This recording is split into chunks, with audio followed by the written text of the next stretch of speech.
क्या आप जानते हैं कि सिर्फ एक रोटी गौ माता को खिलाने से आपकी किस्मत बदल सकती है। भगवान श्री कृष्ण ने स्वयं कहा है, जिसने गाय की सेवा की उसका नरक तक कुछ नहीं बिगाड़ सकता है। एक बार राजा दिलीप को संतान नहीं हो रही थी। कारण जानकर उनके पैरों तले जमीन खिसक गई। सिर्फ एक भूखी गाय को अनदेखा करने से उन्हें श्राप मिला था, लेकिन जब उन्होंने गौ माता की सेवा की तो उनका भाग्य बदल गया। उन्हीं के वंश में जन्मे श्री राम। तो सोचिए, अगर आप भी सिर्फ एक रोटी रोज गाय को खिलाएं तो क्या चमत्कार हो सकता है। इस रहस्यमयी और दिव्य कथा को सुनकर आप भी कह उठेंगे, जय गौ माता, जय श्री कृष्ण। पूरी कथा को जानने के लिए वीडियो को जरूर देखें और कमेंट बॉक्स में लिखें, गौ माता की जय हो।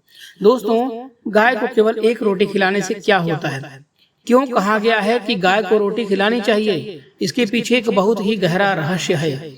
दोस्तों, भगवान श्री कृष्ण ने भागवत गीता में गाय की जो महिमा बताई है, सुनकर आप भी हैरान रह जाएंगे। साक्षात भगवान भी गाय को माता कहते हैं। इसका मतलब गाय कोई ऐरा गहरा तुच्छ पशु नहीं है। दिखने में से तो यह बहुत ही आम जानवर लगता है, लेकिन जब आप भक्ति की भावना से गौ माता के अंदर झांकेंगे तो आपको तीनों लोक गौ माता के चरणों में दिखाई देंगे। गाय की महिमा बहुत बड़ी है। जो भी इसको जान लेता है वह न कभी दुखी होता है, ना गरीब। उसे ना यमराज के दूत छू सकते हैं और ना ही वह नरक में जाता है। गाय को केवल एक रोटी खिलाने का पुण्य जान लेंगे तो आप गौ माता को रोज रोटी खिलाने के लिए ढूंढते फिरोगे। इतनी महान और सामर्थ्यशाली होती है हमारी गौ माता, जो एक कंगाल को भी राजा बना सकती है। इसके पीछे एक बहुत ही प्राचीन, रोचक और रहस्यमय कथा है जो भगवान श्री कृष्ण ने नारद जी को सुनाई है, जो आज हम आपको सुनाएंगे। इसे सुनकर ही आपको पता चल जाएगा कि कौन है गौ माता, जिन्हें आप केवल एक साधारण पशु समझते हैं। क्यों ब्रह्मा विष्णु महेश गाय की पूजा करते हैं, क्यों सूर्यदेव गाय की आज्ञा लेकर ही उदय होते हैं और अस्त होते हैं। तो चलिए शुरू करते हैं। दोस्तों, वीडियो को लाइक अवश्य करिएगा और हमारे चैनल को भी सब्सक्राइब अवश्य करें, जिससे आपको इसी तरह की विशेष ज्ञानवर्धक जानकारियां देखने और सुनने को मिलती रहे। दोस्तों, एक समय की बात है, देवर्षि नारद भगवान श्री कृष्ण से मिलने द्वारिका आए हुए थे।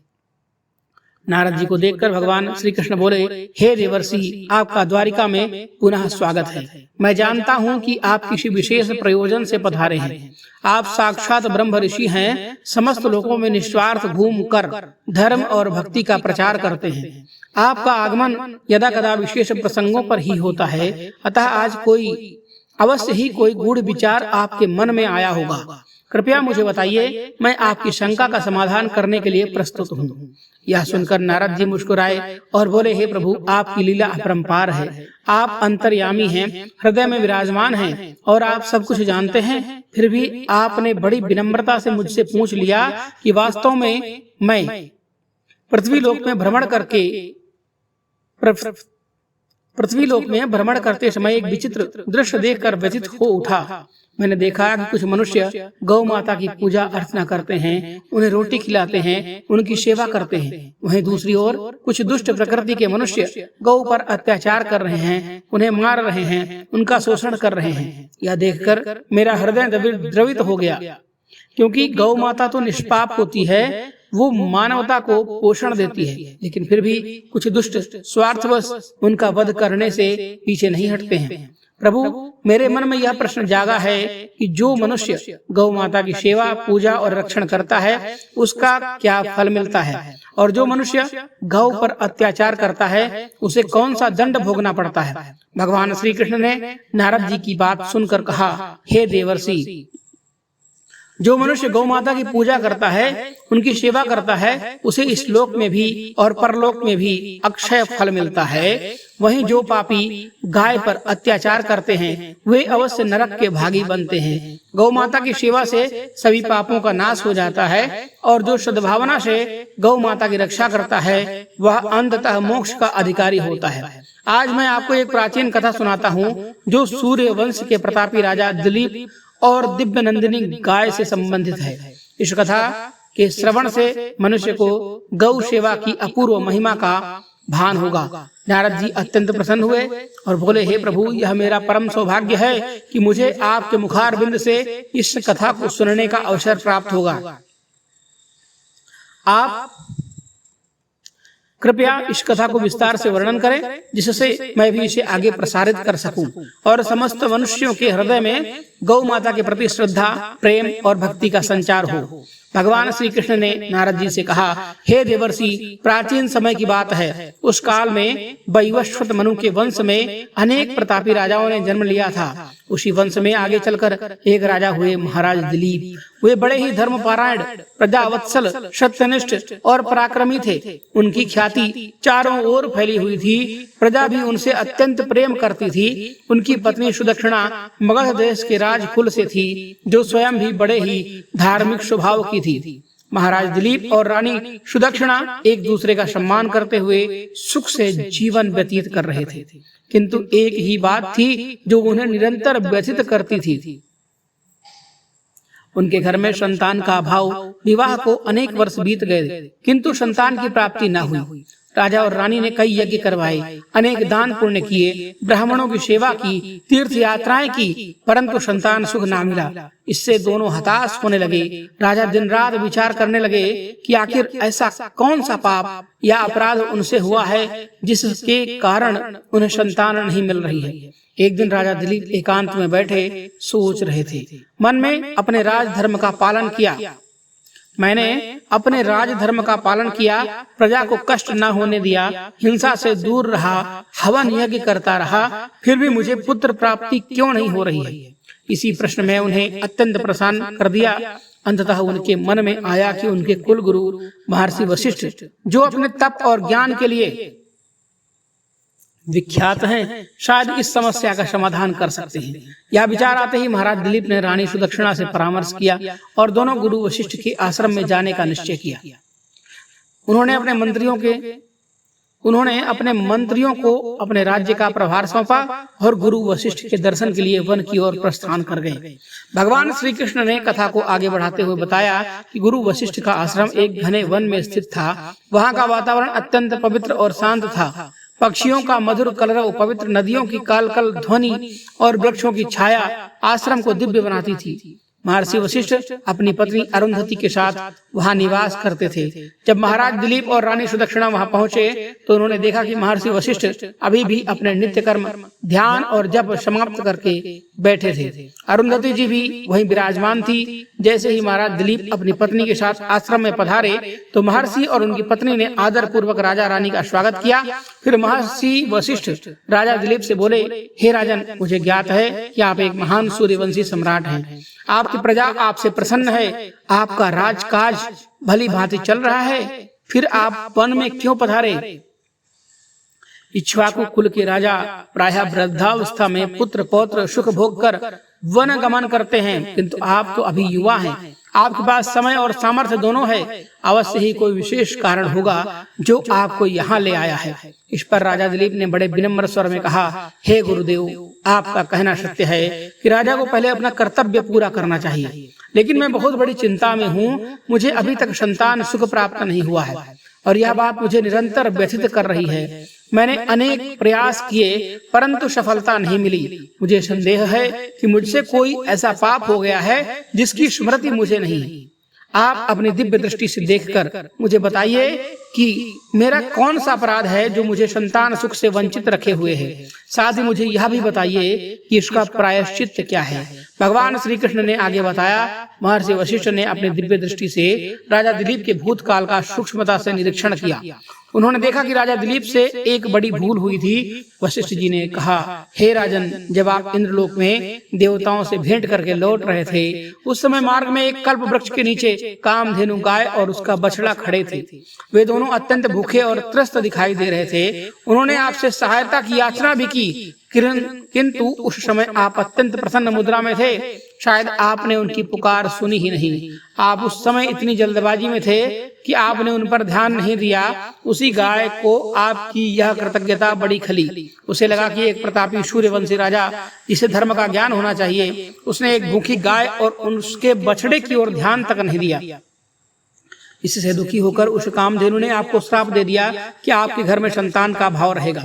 मनुष्य को गौ माता की सेवा न करने से, विशेष रूप से भूखी गाय की अनदेखी करने से महापाप लगता है। वही श्राप आज भी आपको बांधे हुए है। राजा दिलीप ने यह सुना तो उन्हें बहुत बड़ी ग्लानि हुई। वे बार बार अपने आप को धिक्कारने लगे। हाय, मैंने कैसी अनजान में भूल कर दी। एक गाय को जो समस्त लोक की माता है, मैं उसको भोजन तक ना करा सका। मुझे राजा कहलाने का कोई अधिकार नहीं है। मैंने अब तक जाने अनजाने में जो अपराध किए हैं, उसका कारण आज मुझे संतान सुख से वंचित होना पड़ा।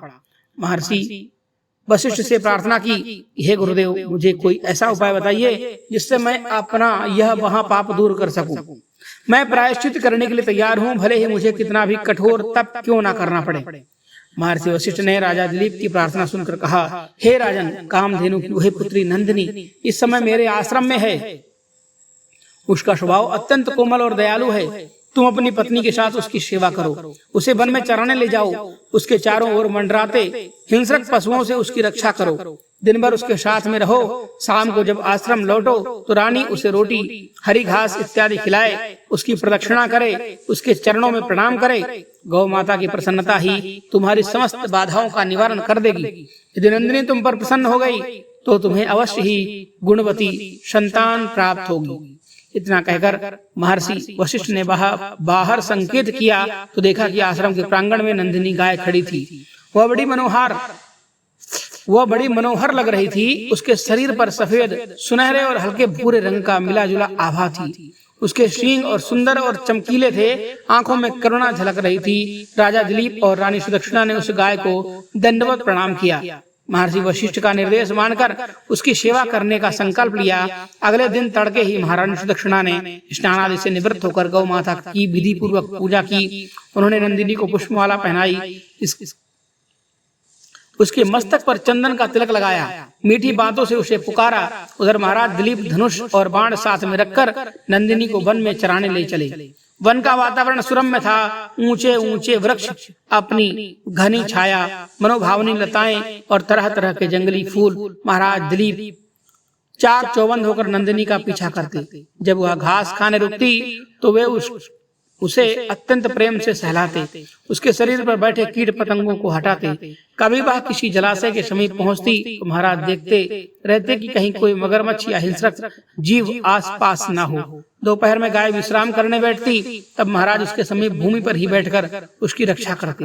वे मन ही मन गौ माता से क्षमा याचना करते रहते और अपना श्राप दूर होने की प्रार्थना करते रहते।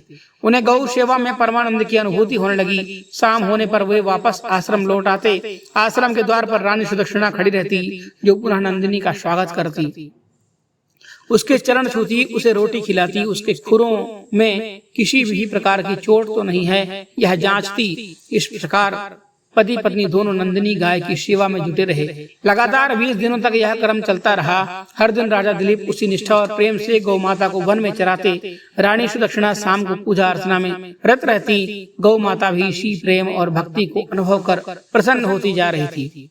20वें दिन की शाम को नंदिनी ने आश्रम के द्वार पर एक बार अपने खुरों से धूल उड़ाई, जो महाराज दिलीप के शरीर पर आ गिरी। आश्चर्यजनक रूप से उस दिव्य धूल ने राजा के तन मन को और भी पवित्र कर दिया। माना जाता है कि गौ माता के चरणों की धूल भी तीर्थ के समान पावन होती है। वहीं रानी सुदक्षिणा ने भी गौ माता के आगे हाथ जोड़कर प्रार्थना की, उनकी प्रदक्षिणा की, जिससे उनके भी सभी पाप नष्ट हो गए। महर्षि वशिष्ठ इस सारे दृश्य को बड़ी प्रसन्नता से देख रहे थे। उनके मुख पर एक दिव्य आभा झलक रही थी, मानो उन्हें शीघ्र ही महाराज दिलीप का प्रयोजन पूर्ण होने वाला है। एक दिन प्रातः काल की बात है। महाराज दिलीप हमेशा की तरह नंदिनी को वन में चराने ले गए। आज गाय ने धीरे धीरे चलते हुए काफी लंबा रास्ता तय किया और आगे हिमालय की तलहटी पर पहुंच गई। रास्ते में विविध प्रकार की वनस्पतियां, नदियां, चट्टानें पार करते हुए दोनों आगे बढ़े। हिमालय की तलहटी में सुंदर हरियाली थी, परंतु वहीं कुछ दुर्गम स्थान भी थे जहाँ हिंसक पशुओं का भय बना रहता था। महाराज दिलीप सतर्कता से इधर उधर देखते हुए चल रहे थे। वे गौ माता पर आने वाले प्रत्येक संकट से निपटने के लिए तत्पर थे। तभी अचानक एक भयंकर गर्जना सुनाई दी। महाराज ने मुड़कर देखा तो पाते हैं कि एक विशालकाय सिंह अचानक प्रकट हुआ और नंदिनी पर झपट पड़ा। सब कुछ इतनी जल्दी हुआ कि महाराज को संभलने का अवसर ही नहीं मिला। सिंह ने अपनी मजबूत जबड़ों से गौ माता को दबोच लिया। वह दर्द भरी आवाज में चित्कार करने लगी। राजा दिलीप तुरंत घड़ित महाराज दिलीप तुरंत त्वरित गति से आगे बढ़े। उन्होंने अपना धनुष निकाला, बाण पर टंचा चढ़ाया और सिंह को मारने के लिए निशाना साधा। परंतु जैसे ही सिंह ने उनकी ओर क्रोध भरी दृष्टि डाली, राजा के शरीर में अजीब सी कंपन फैल गई। उनके हाथ शिथिल हो गए। वे बाण छोड़ना तो दूर, धनुष तानने में भी असमर्थ हो गए। सिंह ने मानो मनुष्य की भांति वाणी की। वह बोला, हे राजन, मैं कोई साधारण हिंस सिंह नहीं हूं। वह बोला कि हे राजन, मैं कोई साधारण सिंह नहीं, बल्कि भगवान शिव की प्रेरणा से यहाँ विचरण करने वाली एक दिव्य प्राणी हूँ। शिव जी स्वयं मेरी पीठ पर बैठकर पैर रखकर नंदी पर विराजमान होते हैं और मुझ में उनकी तांत्रिक शक्ति विद्यमान है। तुम मुझे मारने में समर्थ नहीं हो सकते। यदि तुम्हें प्राण प्यारे हैं तो यहाँ से चले जाओ। यह गौ आज मेरी भूख शांत करने के लिए विधाता द्वारा नियत है। यह सुनकर राजा दिलीप का हृदय द्रवित हो उठा। वे बोले, हे मृगराज, यह नंदिनी कोई साधारण गाय नहीं, महर्षि वशिष्ठ की गौ माता है। इसकी हत्या से तुम्हें महापाप लगेगा। फिर भी यदि तुम अड़े हुए हो तो मैं तुम्हें एक विनती करता हूँ, मेरी प्राण बलि स्वीकार करो। इस गाय को छोड़ दो। मैंने गुरुदेव को वचन दिया है कि मैं इस गाय की रक्षा के लिए अपने प्राण भी न्यौछावर कर दूंगा। तुम मुझे मारकर अपनी भूख शांत कर लो, पर नंदिनी को मत मारो। इसके बछड़े की याद करो, वह घर पर है। माँ के बिना बछड़ा कैसे जीवित रहेगा? मैं एक राजा हूँ, प्रजा की रक्षा मेरा धर्म है और गौ माता की रक्षा भी उसी धर्म का एक अंग है। इतना कहकर राजा दिलीप ने अपने धनुष बाण अलग रख दिए और हिंस सिंह के सामने समक्ष हाथ जोड़कर नतमस्तक हो गए। वे आंख बंद कर बोले, हे महादेव की दूत, यदि तुम्हें भूख शांत करनी है तो मेरी शरीर लो, लेकिन गौ माता को जीवन दान दो। आश्चर्य की बात यह हुई कि जैसे ही राजा दिलीप ने यह वचन दिया और अपने प्राण त्याग करने को तत्पर हो गए, उन्होंने देखा कि सिंह का भयंकर रूप कहीं अदृश्य हो गया और नंदिनी भी स्वतंत्र खड़ी है। राजा चकित होकर इधर उधर देखने लगे।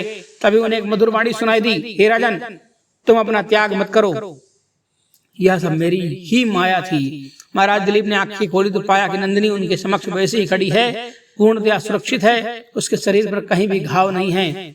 अब वह शांति से जुगाली कर रही थी और उसकी आंखों में राजा के प्रति आभार का भाव छलक रहा था। नंदिनी ने मानवीय वाणी से कहा, हे राजन, मैं कोई साधारण गाय नहीं हूँ, स्वयं कामधेनु की पुत्री हूँ। तुम्हारी परीक्षा लेने के लिए ही मैंने सिंह का रूप धारण किया था। यह देखना चाहती थी कि तुम गौ रक्षा के लिए सचमुच कितने तत्पर हो। तुम अपने प्राण त्यागने को तैयार हो गए। यह तुम्हारी उत्तम भक्ति और त्याग का प्रमाण है। मैं तुम पर अत्यंत प्रसन्न हूँ। तुम मुझसे वरदान मांगो। राजा दिलीप ने गदगद कंठ से कहा, हे गौ माता, मेरे मन में बस एक ही इच्छा है, मैं संतान का मुख देखना चाहता हूँ। मैं चाहता हूँ कि मुझे एक ऐसा पुत्र प्राप्त हो जो उत्तम गुणों से युक्त, बलवान, बुद्धिमान और धर्मपरायण हो। यदि आप मुझ पर प्रसन्न हैं तो मुझे यही वरदान दीजिए। नंदिनी बोली, तथास्तु। तुम रानी के साथ मिलकर मेरी पूजा अर्चना करो, मैं तुम्हें दूध प्रदान करूंगी। उस दूध का पान करने से तुम्हें अवश्य ही एक प्रतापी पुत्र की प्राप्ति होगी जो रघुवंश की कीर्ति को सुदृढ़ करेगा। तुम्हारे वंश की ऐसी ख्याति होगी कि भविष्य में महान से महान राजा उसी वंश में जन्म लेंगे और उसमें राजा रघु, राजा दशरथ और भगवान श्री राम जैसे महापुरुष जन्म लेंगे, समस्त धरती को अपना उपकार देंगे। यह सुनकर राजा दिलीप अत्यंत हर्षित हुए। उन्होंने कहा, हे माता, आपके वचन मुझे अमृत समान लगे। अब मैं आपसे विनती करता हूँ कि चलिए हम आश्रम लौटते हैं। वहाँ मैंने और रानी ने सभी अनुष्ठान की व्यवस्था की है। मैं विधि पूर्वक आपका पूजन करूंगा और आपके दूध का प्रसाद रूप में ग्रहण करूंगा। इसके पश्चात राजा दिलीप नंदिनी को वापस महर्षि वशिष्ठ के आश्रम में ले आए। रानी सुदक्षिणा द्वार पर प्रतीक्षा कर रही थी। उन्होंने बड़े उल्लास से नंदिनी का स्वागत किया, उसे ताजे जल से स्नान करवाया, फूलों का हार पहनाया। फिर राजा रानी ने मिलकर नंदिनी की प्रदक्षिणा की, उसके चरणों में प्रणाम किया, उसकी आंखों में प्रेम पूर्वक निहारा। नंदिनी ने कहा, हे रानी सुदक्षिणा, आओ तुम मेरी पीठ पर हाथ फेरो, इससे तुम्हारे भीतर जो भी बाधाएं हैं वे नष्ट हो जाएंगी। रानी ने अत्यंत श्रद्धा और आदर पूर्वक गौ माता की पीठ पर हाथ फेरा। उसी क्षण उन्हें लगा मानो कोई दिव्य ऊर्जा उनके शरीर में प्रवेश कर गई हो। उनका हृदय आनंद से भर उठा। तत्पश्चात राजा दिलीप ने एक पत्तों की डालिया बनाई, नंदिनी से अनुरोध करके थोड़ा सा दूध दोहन किया और वह दूध रानी एवं राजा दोनों ने प्रसाद समझकर ग्रहण किया। महर्षि वशिष्ठ ने भी आशीर्वाद दिया, हे राजन, तुम दोनों पर मैं प्रसन्न हूँ। इस गाय के आशीर्वाद से तुम्हें शीघ्र ही एक पुत्र की प्राप्ति होगी। तुम्हारे घर में जो संतान जन्म लेगी वह महान पराक्रमी गुणवान होगी। उसी के नाम से भविष्य में तुम्हारे वंश को रघुवंश कहा जाएगा, जिसकी कीर्ति चारों ओर फैलेगी। राजा रानी ने महर्षि वशिष्ठ के चरणों में भी प्रणाम किया और अपने भाग्य को सराहा कि उन्हें गौ माता की सेवा करने का सौभाग्य मिला। महर्षि ने भी यह बताया कि गौ माता की कृपा से सभी मनोरथ पूर्ण होते हैं। समय आने पर महारानी सुदक्षिणा ने एक तेजस्वी पुत्र को जन्म दिया, जिसका नाम रखा गया रघु। महाराज दिलीप और रानी सुदक्षिणा की खुशी का ठिकाना न रहा। पूरे राज्य में उत्सव मनाया गया। महर्षि वशिष्ठ के आशीर्वाद से राजकुमार रघु बड़ा होकर अत्यंत पराक्रमी, धर्मनिष्ठ और प्रजावत्सल राजा बना। उसी के नाम पर आगे चलकर यह वंश रघुवंश कहलाया। इसी रघुवंश में आगे जाकर राजा दशरथ